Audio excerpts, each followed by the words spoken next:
Selamat siang dan salam sejahtera kita semua.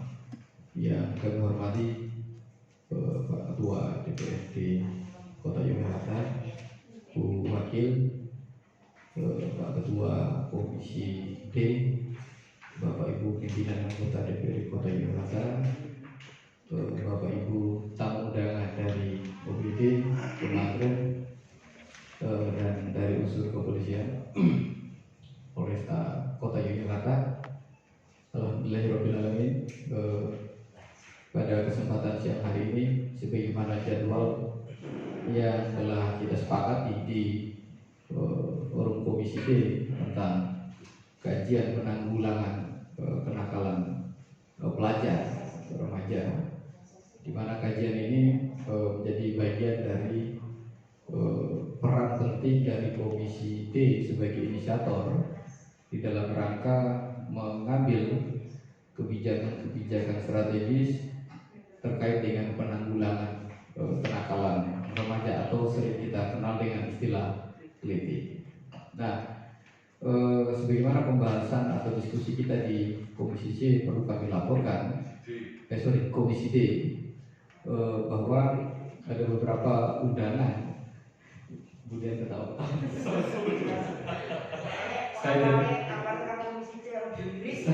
Saya jadi grogi. Jadi perlu kami laporkan bahwa hampir semua mitra Komisi D kita undang.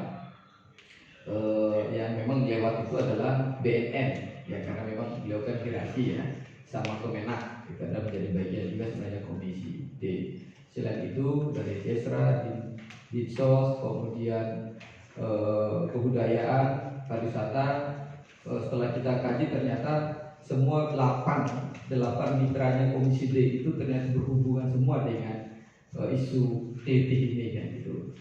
Nah, tapi kemudian karena ada yang konfirmasi kami tidak bisa rabu, museum juga kita juga mengundang dari perwakilan Kementerian, ya, hampir semua kecamatan kita undang sebagai pemangku wilayah untuk mendiskusikan atau mendapatkan masukan terkait dengan kajian ini.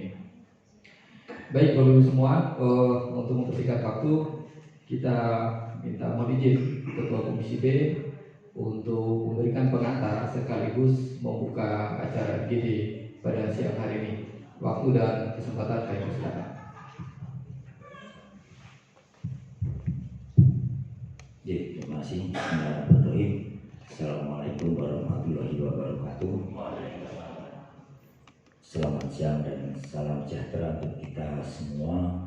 Puji syukur senantiasa kita panjatkan kepada Allah Subhanahu wa taala atas limpahan rahmat serta hidayahnya kepada kita semua, dan kita diberi kesempatan untuk bertemu di Hotel Galeri ini dalam rangka untuk penyusunan kajian mengenai penanggulangan kenakalan anak remaja di Kota Yogyakarta. Yang kami hormati Ketua DPRD Kota Yogyakarta, Bu Wakil, serta tamu undangan yang hadir pada kesempatan siang hari ini.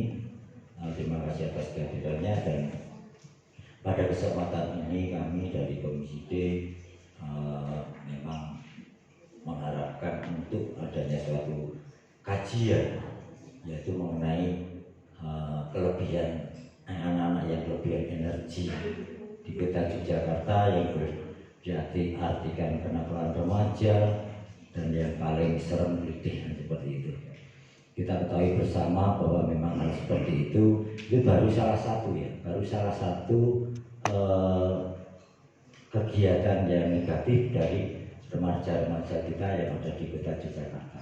Tetapi dalam kajian ini nanti tentunya tidak hanya mengurusi satu hal itu, tetapi banyak hal mengenai tentang kenakalan remaja. Dan dari itu karena memang berada di Komisi D, sehingga kami berinisiatif untuk melaksanakan kajian ini supaya nantinya dapat diterapkan menjadi suatu peraturan daerah di Kota Yogyakarta, agar kita semua bisa mengantisipasi hal-hal apa yang layak dilakukan dan tidak layak dilakukan anak-anak kita, dan bagaimana kita membina anak-anak tersebut tersebut supaya kedepannya bisa menjadi orang yang bisa diharapkan oleh nusa dan bangsa serta orang tuanya.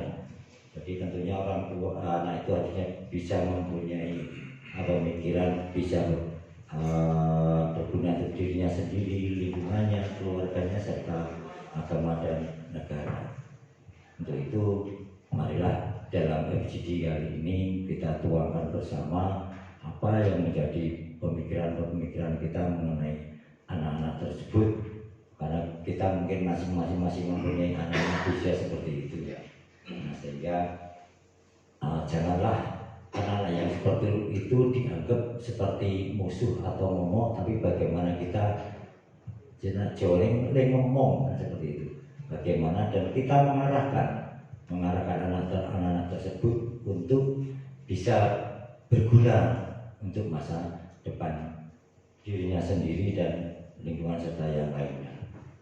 Jadi untuk mempersingkat waktu gitu sebagai pembuka seperti itu, mungkin nanti kita tajamkan dalam hal ini agar kita nanti bisa mendapatkan rekomendasi untuk pemerintah kota apa yang harus dilaksanakan oleh pemerintah kota menangani hal-hal seperti ini. Nah, mungkin itu sebagai prakasa saya, dan pada kesempatan siang hari ini marilah FGD mengenai penanggulangan kenakalan remaja di Kota Yogyakarta kita mulai dan kita buka. Bismillahirrahmanirrahim.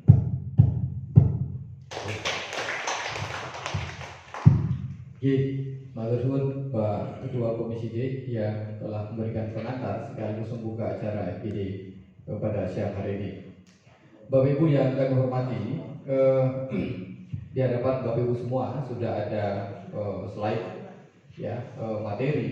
Saya kira ini hanya gambaran umum. Nanti pada prinsipnya kita dalam forum FGD ini kita tentu butuh masukan dalam hal memperkuat basis rekomendasi yang outputnya ini sebagai sebuah kebijakan strategis. Nah, saya mewakili di tim Lembaga Strategi Nasional telah menyusun semacam kajian pendahuluan ya secara akademik maupun secara empiris beberapa data yang sudah kita sajikan. Nah, sebelum mulai tim saya nanti akan paparkan. Jadi secara metodologis kajian ini ada dua pendekatan. Yang pertama adalah melalui studi pendahuluan, ya, di mana tim kami melakukan penggalian data di lapangan. Lalu yang kedua, kemudian dengan FGD ini, yang ketiga, kami mohon nanti khususnya di luar OPD, di luar Komisi D, kami tentu akan ketemu datangi masih mitra OPD-nya Komisi D untuk melakukan deep interview, artinya melakukan wawancara sekaligus menggali berbagai hal penting yang akan kita rumuskan di dalam kajian ini. Sebagai informasi juga bahwa Kota Yogyakarta RPJMD-nya itu akan berakhir di tahun ini dan sedang proses rundown untuk menyusun RPD-nya, Rencana Pembangunan Daerah 2023-2026. Tentu ini menjadi hal menarik bagi Komisi D, saya kira, agar hasil kajian ini menjadi rekomendasi penting untuk dimasukkan di dalam RPD 5 tahun maupun RPDT-nya di tahun 2023. Itu pengantar dari kami. Selanjutnya kami persilakan tim kami untuk memaparkan. Siap.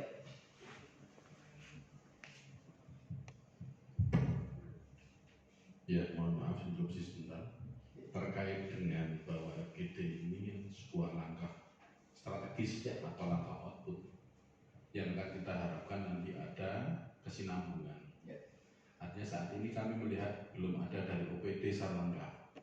Saya mohon dihubungi kembali karena melihat bahwa ini kajian yang kita harapkan ini, kita juga menangkap bahwa ini juga menjadi keresahan warga masyarakat Kota Jogja. Ya. Jadi kalau bisa minimal kan kita kemarin sudah pembicaraan di awal, ya, kita sudah mengharapkan ada output yang akan kita bangun bersama. Ya. Artinya nanti kesepakatan, kesepahamannya, langkah strategis apa, bahwa kita tidak akan timpang. Jangan berhenti di Komisi D, di DPRD, tapi ada output. Sehingga ketika nanti OPD hari ini hadir, kita harapkan tahu mau dibagi kajian ini, gitu loh harapannya. Saya belum tahu ini dari mana yang hadir, mohon mas, dari mana saja APD-nya? Ada dari Kesra, dari Kementerian, Jetis, kemudian Dinsos, dari Kesra gitu.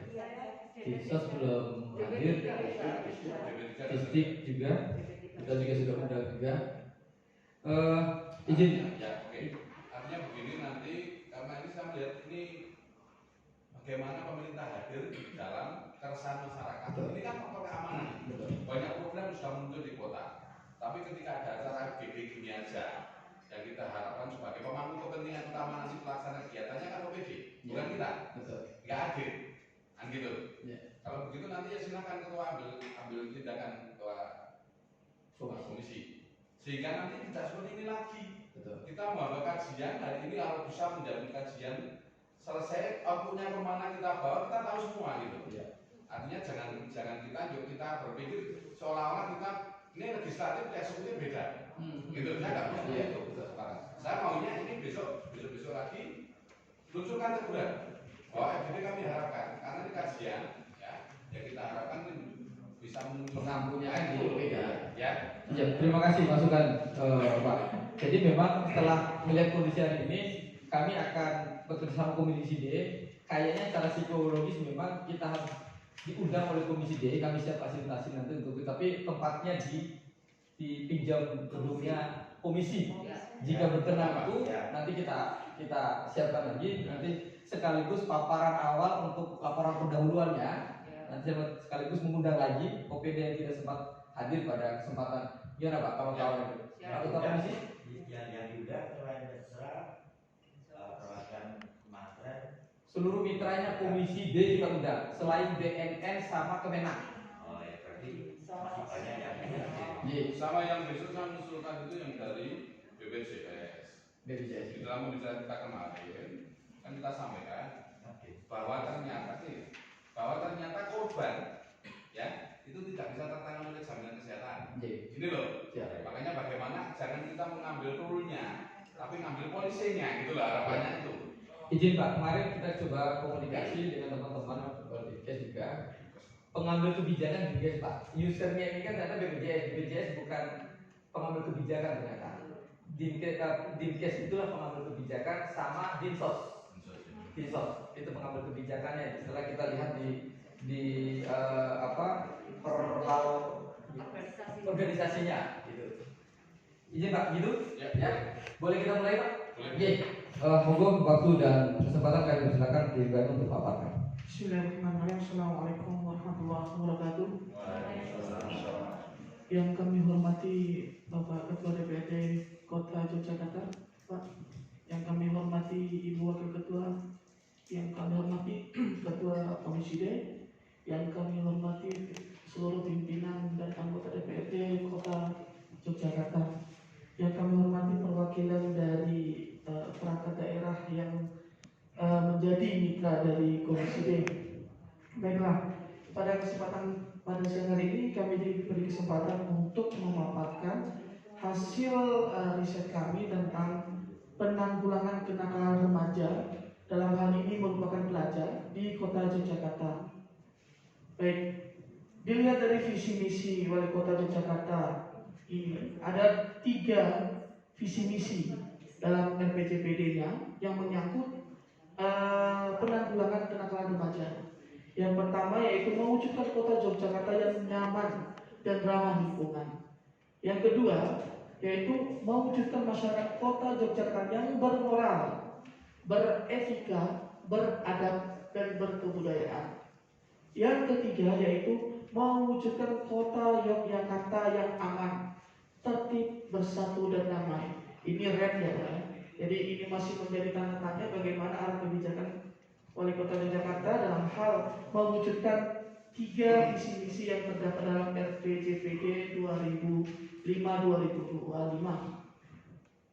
Pada dokumen RPJMD 2017 hingga 2022 Kota Yogyakarta ada misi meneguhkan Kota Yogyakarta sebagai kota yang nyaman huni. Artinya ketika kita melihat RPJPD ini menyangkut aman, tertib, bersatu Di sini ada misi memperkuat moral, etika, dan budaya masyarakat Kota Yogyakarta. Kemudian peningkatan kualitas pendidikan, kesehatan, sosial dan budaya. Yang ini merupakan tadi mitra dari Komisi D. Ini ada kebijakan menyangkut dari visi misi terkait memperkuat moral, etika dan budaya masyarakat. Di dalam sasarannya itu gangguan ketentraman dan ketertiban umum. Sebagaimana kami diskusi dengan Komisi D yang tadi adanya optimalisasi peran lembaga, organisasi sosial yang bergerak dalam mengupayakan ketentraman dan ketertiban umum di Kota Yogyakarta. Hal ini yang sangat menyentuh dari apa yang telah terjadi di Kota Yogyakarta sekarang, yaitu terkait kenakalan remaja. Ya, ini kita bisa lihat di dokumen RPJMD-nya. Ketertiban umum dan masyarakat meningkatkan pengaman aktivitas yang melibatkan masyarakat luas. Artinya juga ada peran masyarakat. Makanya kita juga mengundang dari Kementerian untuk mengerti dan tahu juga tupoksinya dalam hal penanggulangan kenakalan remaja di Kota Yogyakarta. Isu strategisnya adalah soal keamanan dan ketertiban masyarakat. Rate-nya adalah diakibatkan oleh kenakalan remaja, dan hal ini adalah pelajar. Remaja dalam hal ini adalah 12 sampai 21, ada yang mengatakan bahwa 12 sampai 18 tahun. Oke, angka kasus yang terus meningkat ini adalah fakta yang ada di Kota Yogyakarta. Yang kami temukan dari 2016 hingga 2021, 2021 merupakan puncak dari kenakalan remaja. Kalau kami diskusi dengan Bapak-Bapak Komisi D kemarin, kenakalan ini sebenarnya terjadi sudah lama. Akan tetapi bentuk kenakalan yang sekarang itu berbeda, di mana sudah berubah menjadi kejahatan. Ya, pada 2021 kita menemukan ada 58 kasus, 102 orang tersangka. Tapi ini kebanyakan didispersi Bu ya, Bapak ya. Jadi karena dianggap di bawah umur, di bawah 18 tahun karena belum punya KTP, dispersi. Ini menjadi tanya-tanya kita, kemana mereka? Siapa yang memegang alih ketika dia menjadi tersangka? Siapa yang bertanggung jawab? Itu menjadi pertanyaan bersama di Komisi D kemarin. Lah kok kalau kita biarkan, bukannya akan menjalan dan sebagainya. Ini yang belum tertangani dan menjadi PR bersama kita. Apalagi ini merupakan belajar. Gitu. Fakta berikutnya ada rekrutmen. Terjadi rekrutmen untuk menjadi seorang PT. Bukan lagi menjadi seorang kenakalan remaja. Di mana-mana open rekrutmen kerjaan ya. Ini open rekrutmen cari darah. Ya, kalau kata Bapak tadi semakin banyak darah yang kamu kumpulkan, semakin tinggi karirmu di kelompokmu. Gitu Pak ya. Ya. Jadi sasarannya yang perlu diketahui oleh seluruh yang hadir adalah di usia 15 sampai 19 tahun. Artinya masih merupakan pelajar SMP dan SMA. Makanya ini siapa yang berkendak tuh kelihatan nanti. Gitu. Dalam penelitian yang kami temukan, SMP itu cuma belasan persen Pak. 50% ke atas itu SMA, 15 putus sekolah. Sebagian putus sekolah dan tidak sekolah. Itu sudah ada banyak penelitian yang dilakukan oleh jurnal-jurnal di Yogyakarta. Ya, fakta Kota Yogyakarta yang existing sekarang yaitu pada 2021 TKP-nya di Kecamatan Wirobrajang, Kecamatan Menteri Jalon, Wirobrajang lagi, kemudian Umbul Harjo, Kota Gede, Gondong Kusuman, dan Umbul Harjo. Ini yang terjadi, yang sering terjadi di Kota Yogyakarta, di kota. Ya, sampai diterjunkan regu oleh Polsek untuk penanggulangan ini. Ya, hot Yogyakarta darurat kritis. Ya, sempat menjadi viral di media sosial khususnya Twitter, ya, di mana Sultan mengeluarkan warning bahwa Yogyakarta darurat kritis. Ya.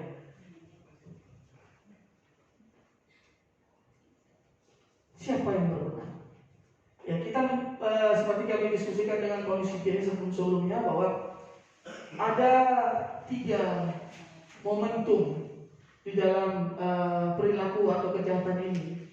Yang pertama adalah langkah pencegahan. Siapa sih bertanggung jawab? Kalau dilihat dari arah kebijakan, ini ada Dinas Pendidikan dan Olahraga yang terkait tadi ada yang pengembangan bakat dan sebagainya. Itu kalau kata Pak Ketua, emosi yang terlalu tinggi ya, energi yang terlalu tinggi sehingga butuh luapan atau tempat wadah untuk meluapkan itu. Nah, yang paling urgent itu ketika itu terjadi, bagaimana tersangka, bagaimana korban.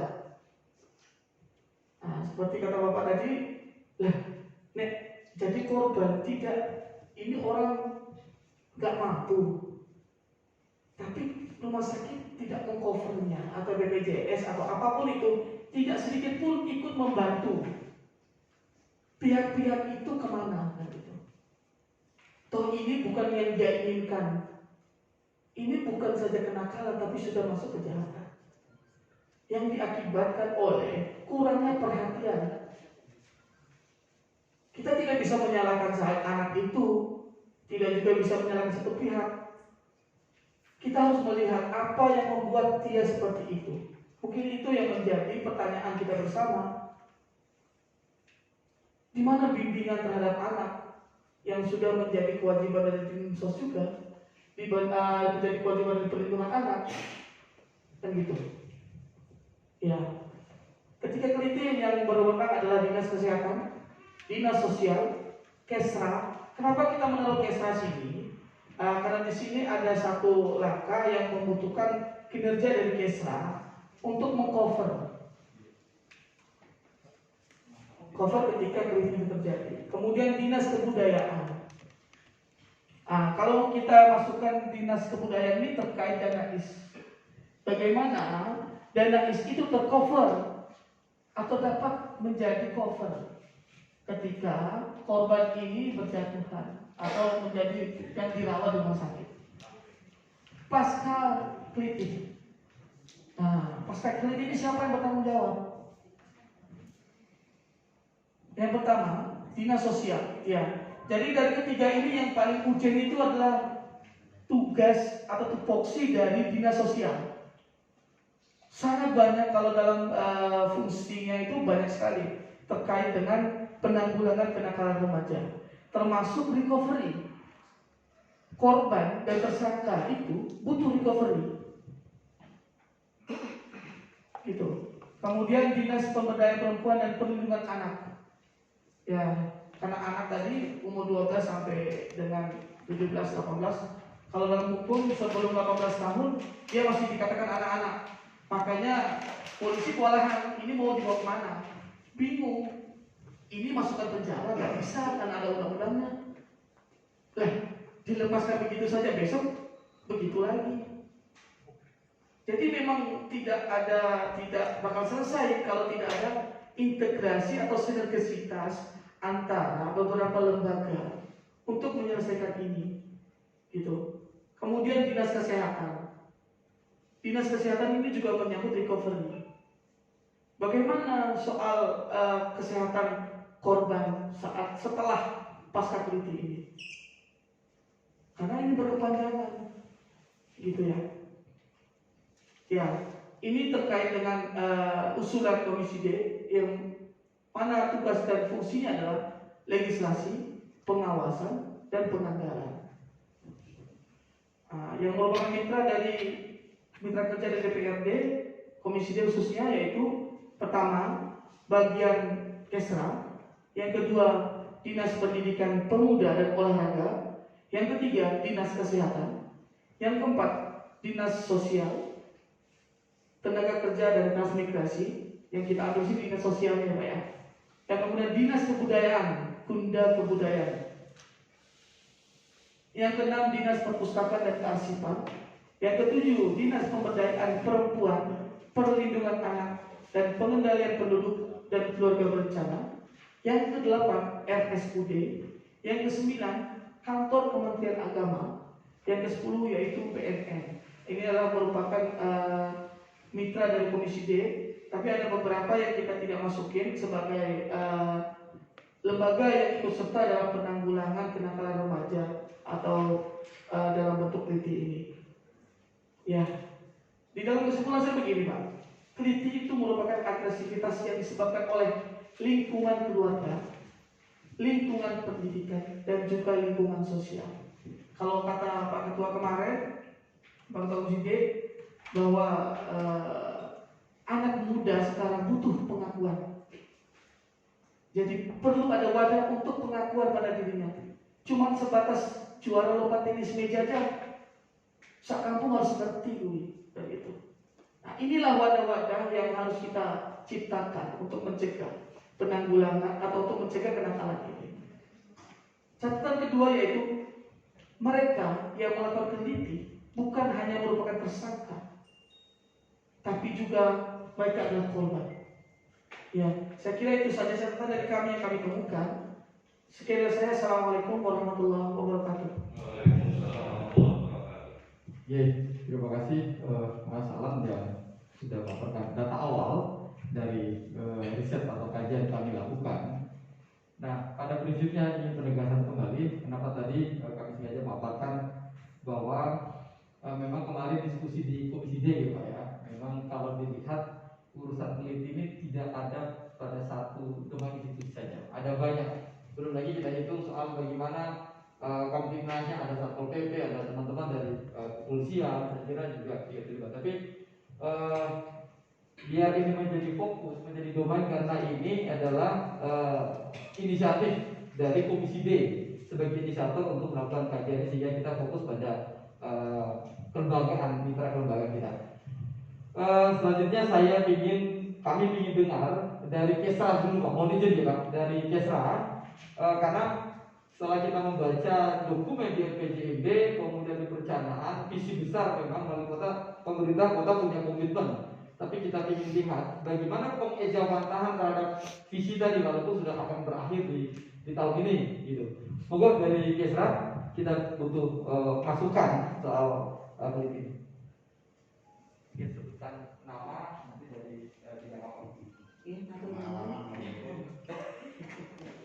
Matur nuwun Bapak-bapak, yang saya hormati Bapak Ketua DPRD Komisi D, Ibu Wakil Ketua beserta teman-teman yang di pemerintahan kota di sini. Perkenalkan, nama saya Frida, saya subkoordinator kesejahteraan sosial pada bagian kesejahteraan rakyat. Ya, terima kasih. Ini memang harus menjadi perhatian yang besar untuk kita semua, baik di lingkungan keluarga, lingkungan masyarakat, atau lingkungan sekolah. Di tempat kami juga sedang akan melaksanakan kajian pengaruh kesamaan gender yang saya rasa ada hubungannya dengan keliti ini ya Pak ya. Saya harapkan insya Allah nanti target kajiannya akan jadi di pertengahan bulan April. Insya Allah itu nanti kita ada NA dan merujuknya ke Raperda. Juga sudah saya daftarkan ke Puspita bagian hukum. Kemarin sudah juga kami rapat pertama di DP 3AP Dinas Pemberdayaan ya. Di sana sudah kami diskusikan juga akan ada rapat-rapat rutin yang jelas di awal kami menggandeng bagian hukum dan Kemenkumham agar biar cepat selesai begitu. Jadi nanti mungkin bisa dipakai kajian PUG pengaruh kesamaan gender dari kami ini begitu. Sementara ini saja yang bisa saya berikan. Matur nuwun. Assalamualaikum. Boleh saya tidak kegiatan konkret yang dilakukan terkait dengan penanggulangan ini apa yang saya lakukan? Konkret, kegiatan konkret kan ngomong program kebijakannya, kegiatan konkret apa? Kegiatan konkret kalau jadi di bagian Kesra itu kami kan lebih ke fasilitasi ya. Fasilitasinya itu bekerjasama dengan Dinas Pemberdayaan untuk bertemu bukan bertemu ya saya membantu sosialisasi sampai dengan saat ini kami belum, tapi kami lebih ke fasilitasi permasalahan. Jadi ini saya contohkan ya Pak ya, yang kasus kemarin yang baru kami rapatkan di DP kan Mbak, jadi ini UPT pemberdayaan ya, UPT pemberdayaan kemarin kan ada ya, ada kasus yang itu Pak, yang siswa yang di Polres Ponorogo itu kan ada kayak pelecehan sama ustadznya ya. Nah, kami Kesra itu memfasilitasi untuk rapat mempertemukan seperti Basnas dengan UPT. Jadi kita berembuk ini gimana sih permasalahannya, apa langkah-langkah akan selanjutnya. Jadi memang dari kami tidak secara langsung serta-merta membantu gitu ya Bu ya, gimana ya, tidak langsung ini ya saya tapi tetap mediasi betul, karena ya betul yang langsung memberikan bantuan segala macam itu memang kami kerjasamanya dengan Basnas gitu. Jadi selama ini kami hanya fasilitasi itu Pak. Jadi kalau ada kasus kita gandeng kita dapat laporan dari UPT, dari Dinas Pemberdayaan, kemudian kami yang melengkapi. Oh mana saja yang harus di ini harus harus kita bantu. Oh berarti Basnas untuk dana, misalkan kan ini adalah orangnya memang nggak punya ya Pak. Anggarannya di Basnas bukan di Kesra. Ya tergantung fokusnya, karena dia jadi bawah Basnas. Jadi kami kami rekan kerja juga dengan Basnas. Jadi dari saya tidak langsung serta-merta memberikan itu loh Pak, jadi untuk fasilitasi. Jadi kalau di saya subkoordinator kesejahteraan sosial, nanti beda lagi kami kan ada 2 subkoordinator lagi, subkoordinator pemberdayaan masyarakat dengan subkoordinator bina mental. Nah bina mental itu yang dana-dana hibah itu juga bisa nanti bisa diambilkan dari situ atau dari Basnas, tergantung diskus kami dengan Basnas itu apa aja langkahnya gitu. Jelas artinya kasarannya saya kayak bagi-bagi ya Pak, misalkan dari Basnas saya tak bayari untuk uang sehari-hari untuk makan, karena gara-gara kasus ini ayah ibunya sudah tidak bisa lagi bekerja.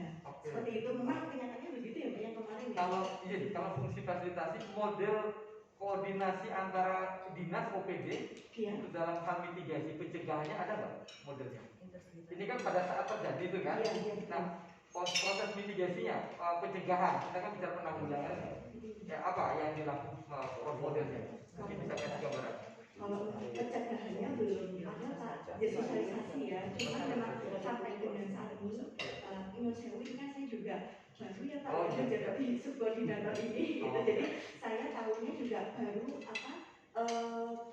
fasilitasi untuk diskus apa sih langkah-langkah yang harus kita lakukan seperti itu.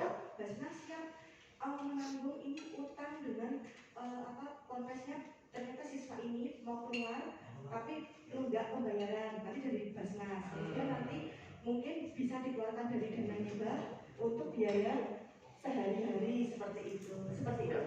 Jadi langkahnya sementara ini baru fasilitasi saja, tidak secara langsung begitu. Yes, terima kasih. Iya, sama-sama. Mungkin mau tambahkan? Yes, monggo. Kalau dari DP 3 AP 2 KP, nama saya Kartika. Kartika. Dari DP 3 ini kita langsung ada kegiatan yang tadi dikatakan yang Kesra belum ada, kita sudah ada. Contohnya itu ada forum anak kota Yogyakarta. Anak kota Yogyakarta itu ada. Jadi kegiatan anak di kota Yogyakarta itu masuk ke dalam forum. Nah itu setiap tahun itu kegiatannya ada, tapi mungkin karena COVID ini jadi sudah berhenti mungkin 2 tahun ini. Model kegiatan apa Bu? Kegiatannya nanti setiap pesantren, setiap kecamatan itu kita mengundang anak-anak usia anak sampai 17-18 tahun. Itu nanti terus kita mengundang terus ya kayak pertemuan kayak gini berapa hari gitu. Lebih kepada ya seperti itu seperti itu. Terus dari kita sendiri dari kan DP 3KB itu gabungan dari DPR PPA dengan KB. Nah dari untuk KB itu kita ada PR, pusat informasi konseling remaja, itu khusus remaja. Tapi kalau di PR ini sampai usia 24 tahun dikatakan remaja, 12 sampai 24 tahun. Nah di situ kita itu ada kelompok-kelompok PR di wilayah maupun di sekolahan. Nah untuk merangkul remaja itu mungkin bisa di sekolah, tapi setiap setiap sekolah di kota Yogyakarta ini belum membentuk semua PKR. Jadi kalau dibentuk PKR di setiap sekolah mungkin itu bisa untuk Kenapa? menanggulangi itu juga. Kenapa? Belum semua sekolah belum terbentuk. Belum mau ada